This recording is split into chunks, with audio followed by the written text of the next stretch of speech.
सबसे पहले तो गीता जयंती का दौर चल रहा है, तो सबको गीता जयंती की शुभकामनाएं दूंगा। कुरुक्षेत्र में इसलिए आए हैं कि कुरुक्षेत्र में धर्म युद्ध हुआ था और वो धर्म पाप के और धर्म के बीच में हुआ था। श्री कृष्ण भगवान के बिल्कुल नीचे खड़े हैं और श्री कृष्ण भगवान ने ये कहा था गीता में कि अगर पाप बढ़ जाए, अधर्म बढ़ जाए, तो फिर हथियार उठाने में कोई समस्या नहीं होनी चाहिए। हथियार उठा लेने चाहिए और लड़ाई लड़नी चाहिए। अब मारे जाएंगे तो भी वीर गति को पाएंगे और स्वर्ग में जाएंगे, लेकिन घर बैठे रहे तो ठीक नहीं है। हरियाणा के 30 लाख नौजवान, हरियाणा के 30 लाख नौजवानों की बात मैं यहां से करने के लिए आया हूं। मैं आपको जो बात बताना चाहता हूं, गीता जयंती चली हुई है, पूरी सरकार, कोई भी इनका मंत्री, मुख्यमंत्री गीता जयंती में गीता पे हाथ रख के यहां कुरुक्षेत्र में कसम खा जाए कि हमने भर्तियों में गड़बड़ नहीं की, हमारी सरकार में भ्रष्टाचार नहीं है, इस बात की कसम खा जाए, हम मान जाएंगे कि यह सरकार ईमानदार है। और आज से हम ये धर्म युद्ध इसलिए शुरू कर रहे हैं कि जितनी भी भर्तियां हैं, ग्रुप डी से लेके HCS तक, सब इंस्पेक्टर की भर्ती हुई, कितनी बड़ी घोटाला हो रहा है। वो लड़के रोज आते हैं मेरे पास, अलग अलग टीचर की भर्ती हो रही है, उनमें घोटाले हो रहे, किसी को ज्वाइन नहीं करवा रहे, किसी का कुछ, हर जगह गड़बड़ हो रही है। तो भाई साहब, हम तो एक बात कहेंगे, और हमें ये सूटकेस इसलिए लेके आए हैं, अब सूटकेस में सरकार और सूटकेस में यह नौकरी।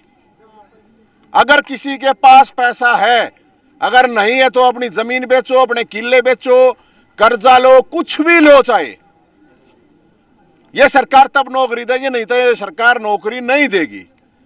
तो सूटकेस में नौकरी, सूटकेस में सरकार। इससे पहले हमने प्रोटेस्ट किया था, हमने कहा था इसमें चेयरमैन ने गड़बड़ कर रखी है पूरी की पूरी।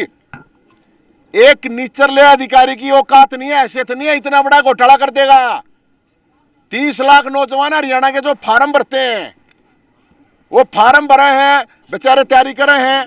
और मैं उन नौजवानों को भी यही कहना चाहूंगा, पढ़ने से अकेले किताब उठाने तक कुछ नहीं होगा, लठ भी उठाना पड़ेगा। जिसके पास फरसा है, फरसा उठाना पड़ेगा। जिसको तलवार ठानी है, तलवार ठानी पड़ेगी। जिसको गदा ठानी है, भाला ठाना है, जो भी कुछ ठाना है वो ठाना पड़ेगा इस सरकार के खिलाफ। वो इसलिए क्योंकि भाई साहब बेवकूफ बना रहे हैं, नौजवानों को पूरी तरह से बेवकूफ बना रहे हैं। इतने दिन हो गए, 3-3 साल हो गए एक भर्ती को चलते हुए, आज तक इनसे एक भर्ती नहीं ली गई, एक भर्ती नहीं हुई।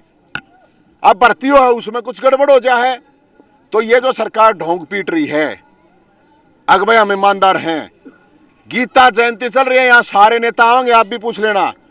और पूरे हरियाणा में जाऊंगा मैं, पूरे हरियाणा में जाकर इनके MLA MP जहां पे भी गीता बहादुर के कह दें, गंगा जल ठा के कह दें, अगर भाई हमने गड़बड़ नहीं करी तो हम मान लेंगे।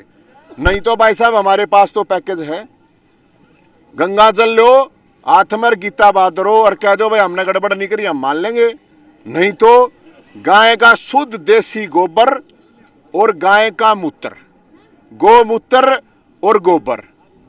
HPSC में भी देखे आए थे, 17 तारीख को नौजवानों के साथ, मैं तो बता रहा हूं नौजवानों को, मेरी कैपेसिटी नहीं है, मैं तो अकेला जाऊंगा, लेकिन विधानसभा घेराव करने के लिए विधानसभा में इन मंत्रियों को, MLA को गोमूत्र और गोबर देंगे। अगर 17 तारीख तक इन्होंने कुछ नहीं किया, विधानसभा स्तर है, विधानसभा स्तर में जाके हम ये इनको दे के आएंगे। क्योंकि भाई साहब बात बहुत बड़ी है, बहुत बड़ा मुद्दा है, कोई छोटा मुद्दा नहीं है।